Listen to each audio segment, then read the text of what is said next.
بسم اللہ الرحمن الرحیم قالوا یا آبانا ما لک لا تأمنا علی یوسف وإنا له لناصحون ارسلہ معنا غدا یرتع ویلعب وإنا له لحافظون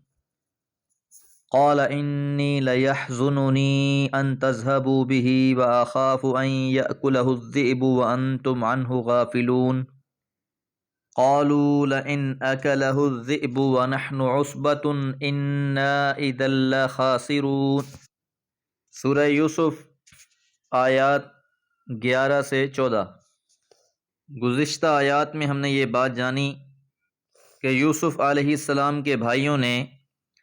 اس بات پر اتفاق کر لیا کہ حضرت یوسف علیہ السلام کو کسی کنویں میں پھینک دیا جائے۔ اب وہاں تک کیسے لے کر جایا جائے اس کے لیے یہ سب متفق ہوئے اور حضرت یعقوب علیہ السلام کے پاس آئے اور انہوں نے کہا، قالو انہوں نے کہا، یا ابانا اے ہمارے والد، ما لک لا تأمنا علی یوسف، کیا بات ہے کہ یوسف کے معاملے میں آپ ہم پر اعتماد نہیں کرتے، وَإِنَّا اور یقیناً ہم لہو اس کے لناصحون بڑے ہی خیر خواہ ہیں،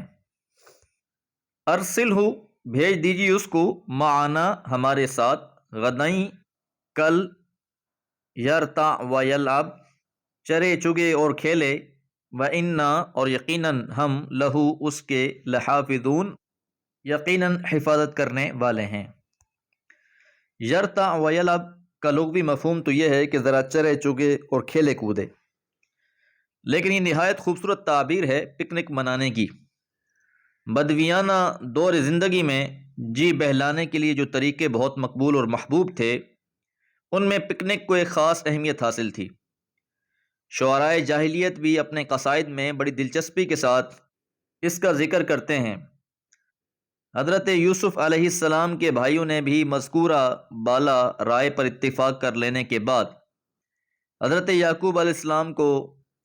اعتماد میں لینے کے لیے سب مل کر ان کی خدمت میں حاضر ہوئے۔ پہلے تو اپنا اعتماد جمانے کے لیے یہ بات کہی کہ یوسف علیہ السلام کے معاملے میں آپ ہم پر اعتماد نہیں کرتے، حالانکہ ہم تو ان کے بڑے ہی خیر خواہ اور محبت کرنے والے ہیں۔ پھر ان کے سامنے اپنا پکنک کا پروگرام پیش کیا کہ کل ہم نے تفریح کا پروگرام بنایا ہے اور ہماری دلی آرزو ہے کہ یوسف علیہ السلام بھی اس پروگرام میں شریک ہوں، تو ہمارے ساتھ کھیلے گا کودے گا، اور آپ پوری طرح مطمئن رہیں، کسی بات کا اندیشہ نہیں ہے، اگر کوئی خطرہ ہوا تو ہم سب اس کی حفاظت کے لیے موجود ہیں۔ حضرت یعقوب علیہ السلام نے جب یہ ساری بات سنی تو آپ نے فرمایا، قال آپ نے فرمایا، اننی یقیناً مجھے، لیحزننی یقیناً غم میں ڈالتی ہے یہ بات، ان تذهبوا به کہ تم اسے لے جاؤ، واخاف اور مجھے ڈر ہے، ان یأکلہ الذئب کہ اسے کوئی بھیڑیا کھا جائے۔ تو حضرت یعقوب علیہ السلام نے فرمایا کہ مجھے غم اور اندیشہ اگر ہے تو اس بات کا ہے کہ تم اس کو لے جاؤ اور تم تو اپنے کھیل کود اور اپنی دلچسپیوں میں مصروف ہو جاؤ، اور تمہاری غفلت میں اس کو کوئی بھیڑیا کھا جائے۔ معلوم ہوتا ہے کہ اس علاقے میں بھیڑیوں کی کثرت تھی اور آدمیوں پر ان کے حملوں کی وارداتیں ہوتی رہتی تھی، اس لیے فرمایا، وان تم اس حال میں کہ تم عن ہو اس سے، غافلون غفلت میں ہو، بے خبر ہو، تم وہاں بے خبر ہو جاؤ اور بھیڑی حضرت یوسف علیہ السلام کو نقصان پہنچائیں۔ جب بھائیوں نے یہ بات سنی، قالو انہوں نے کہا، لئن اگر اکلہ الذئب کھا لیا اس کو بھیڑیے نے، ونحن عصبہ جبکہ ہم پوری جماعت ہیں، انا یقیناً ہم اذا لخاسرون اس صورت میں نہایت ہی نامراد ثابت ہوں گے۔ یہ وہ ان کا جواب تھا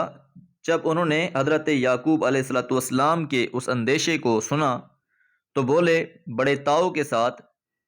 کہ ہمارے پورے گروہ کی موجودگی میں بھی اگر اس کو بھیڑیا کھا گیا تو ہم سے بڑھ کر بدقسمت اور نامراد کون ہوگا۔ بہرحال انہوں نے اپنی طرف سے ہر کوشش کی کہ حضرت یعقوب علیہ السلام کو یقین دہانی کرائی جائے،